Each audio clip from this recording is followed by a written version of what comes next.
Oh, we haven't even done it yet. You're waiting for him. All right, everyone, let's do a mic check. My name is Anna Sabana, A-N-N-A, S-A-B-A-N-A. I'm with the Public Information Office with the Austin Police Department. How's sound for everybody? Good? Good? Does everybody need a white balance? You good?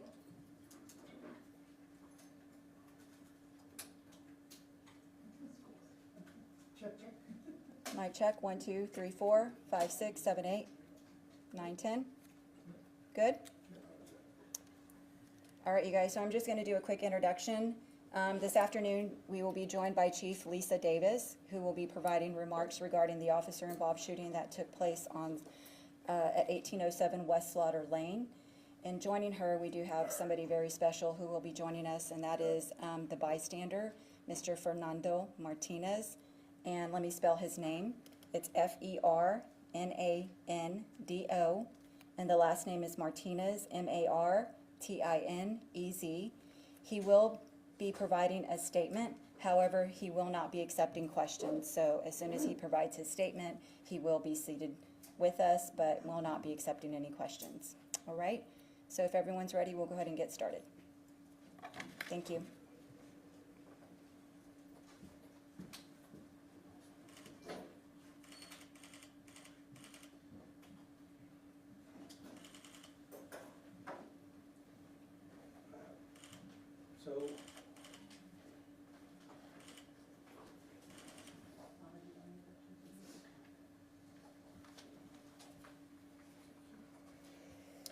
Good afternoon. Thank you all for coming. I'm here to give you more details about the officer-involved shooting that occurred on Thursday at 1807 West Slaughter Lane. Again, this investigation is ongoing, and this information is preliminary, and I hope you all respect that. Though this was difficult and a tragic incident for everyone involved, I want to say to Mr. Howard's, the deceased's family, that we know that his life mattered to you. We know that he was loved. What you're going to see in these videos is how quickly all involved, including the innocent bystander, Fernando Martinez, reacted to this threat and put their own lives at risk. As always, I want to thank our public safety partners, Austin Travis EMS, Austin Fire, forensics team. Everyone did a fantastic job here, and I know it's not easy for them to witness this, and it certainly takes its toll. So before I go over the incident of that afternoon, I do want to introduce Fernando Martinez. He would like to say a few words. He will not be taking any questions, but he has asked, and I've asked him if he'd like to say anything, and he would. Do you want to come on up?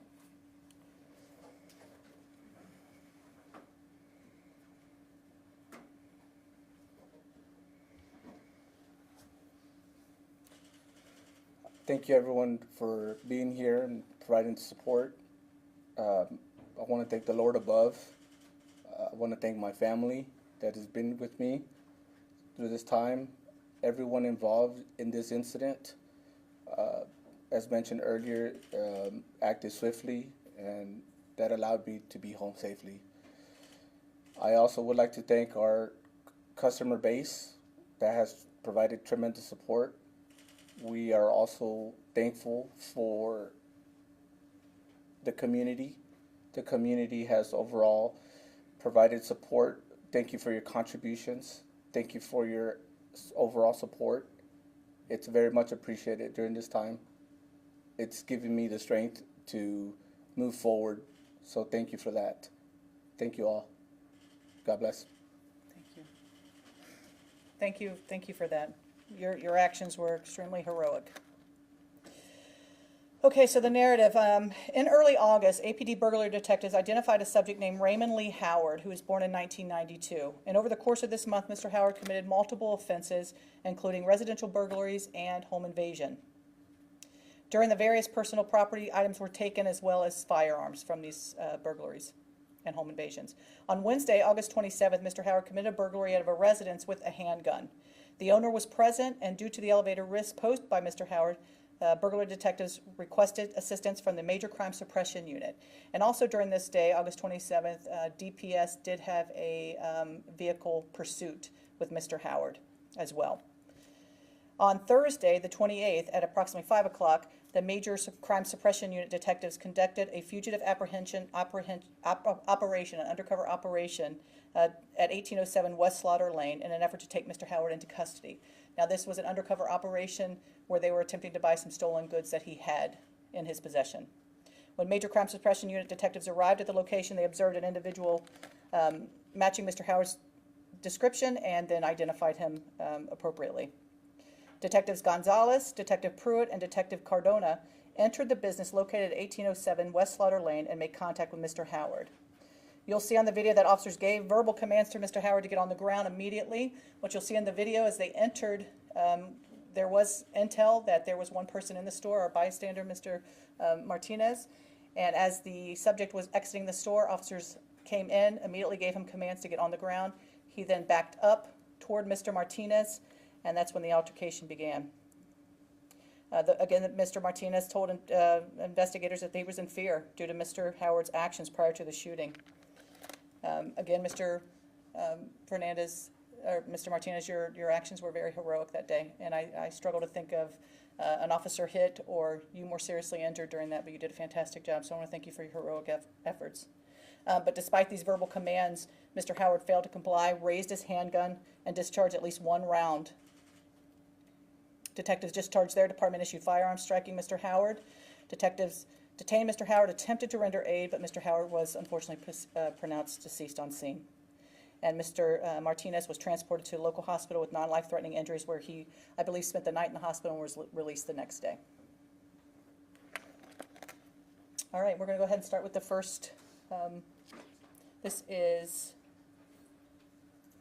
Mr. Marcus Gonzalez's video. Craig Pruitt's.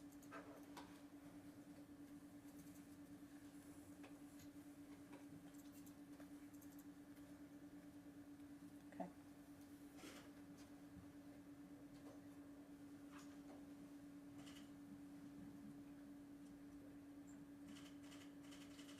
Do we have sound? Sorry,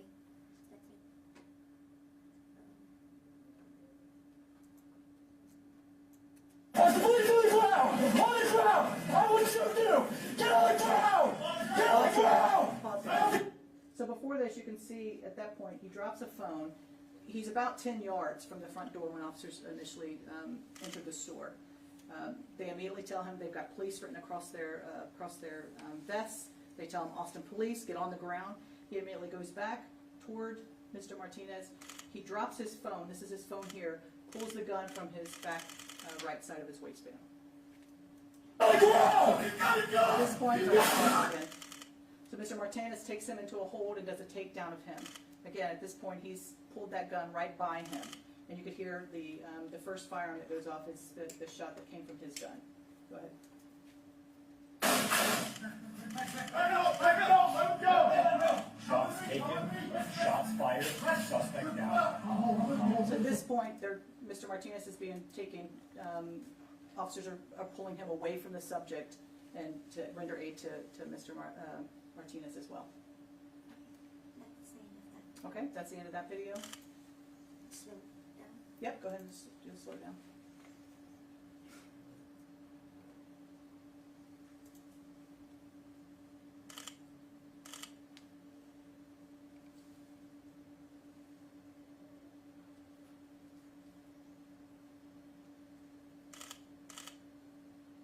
There goes his phone. He's reaching in his back, bringing up his weapon there. And that's when Mr. Martinez.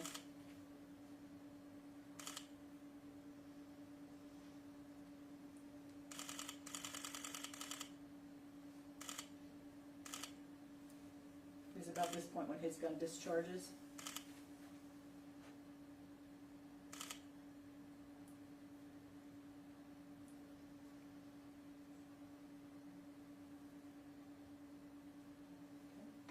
Next video. And this is Detective Gonzalez. Detective Gonzalez, I believe, was the third officer in the door. Eyes deployed and go to lock that button.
shows the gun.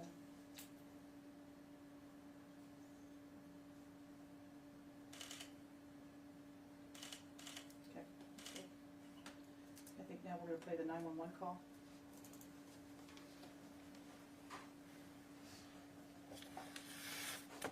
His bike is gonna be facing The radio westbound, looks traffic. like he's getting off the bike now. He's eastbound towards the beach, walking eastbound towards the, he's rolling. He walked into the, oh, he didn't go walk that bike yet again. Shots taken, shots fired, suspect down. Shots taken, shots fired, suspect is down, 32 recovered. Right. Again, very tough to see, and you look at these videos, and it is very tough to see. It's very close, and you look at, what may have been going through the officers' minds being that close, and having Mr. Martinez, again, very bravely step in between and do a takedown of him, and fearing for Mr. Martinez's life as well, and what was going to be occurring. So again, I just want to say thank you to Mr. Martinez, and then the officers who discharged their department-issued firearm have the following years in service. Detective Marcus Gonzalez, 8 years. Detective Craig Pruitt, 7 years. And Detective Ricardo Corona, 12 years. Again, these officers have been placed on paid administrative leave, which is standard protocol. And these investigations will be going, 2 investigations at the same time will be going. APD Special Investigations Unit in conjunction with the Travis County District Attorney's Office, and the administrative investigation conducted by our APD Internal Affairs Unit. And then as well as oversight from the Office of Police Oversight with that. Again, this is ongoing, and at this point, I will take a few questions. Regarding the injury that Mr. Fernando had ensued, is there any clarification you can provide if it was from the officer's shot, or was it from the discharged suspect's weapon? So that is something that is still under investigation. We do not know 100% whose weapon it was from, but that is under investigation. And is the department still assisting Mr. Fernando with any medical bills? Of course we will. Again, this is all new. He is a hero in my eyes, certainly, and I think in a lot of people's eyes. So I am, yes, quite certain that those things will absolutely be taken care of. Is there any, what is the protocol, like when police are doing a raid or whatever like this? Yep. What is the protocol if they see a civilian inside the building? Yeah, so I think you have to weigh, and again, this is ongoing, but I'm thinking to myself in the investigations that I've been involved in, weighing what they saw. They knew that he had a gun. They knew that he was dangerous. They knew that he was a methamphetamine user. They knew that he had a traffic pursuit the day earlier.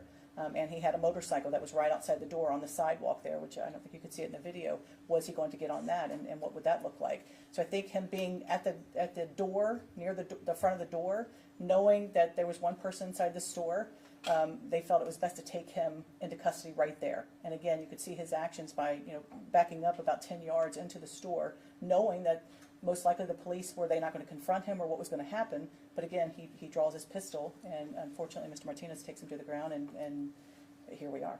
When it comes to the burglaries that he was connected to, can you say where it happened and how many of the burglaries and home invasions did he get investigated for? I don't know that we've got it broke down for the number. I know that it happened in South Austin, and I believe a couple in Buda as well were being investigated from him. Do we have his arrest, what he was arrested for?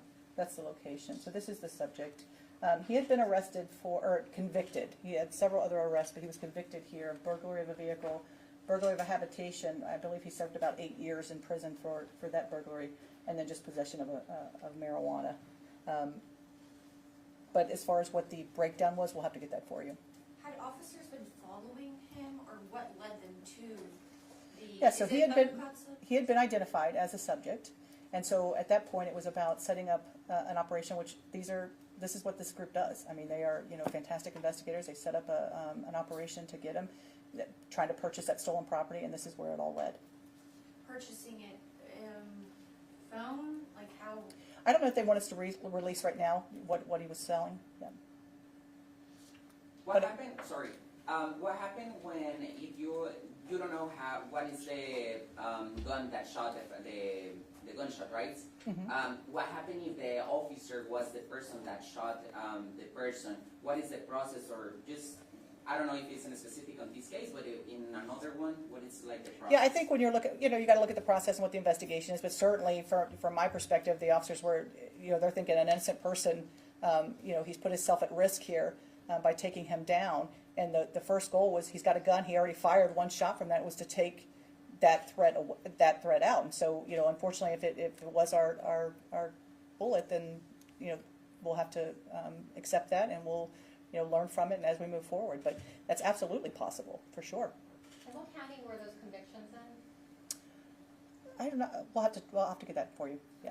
We'll take one last question. Regarding Mr. Howard, was he potentially linked to anybody else, or is he acting alone? It appears at this point he was acting alone. Thank you all for coming. Again, very difficult to watch, but I do hope that everyone can recognize Mr. Martinez for the hero that he is. And again, it is, when you think about what could have been here, it can be a lot more tragic than what it already was. But so thank you all for coming.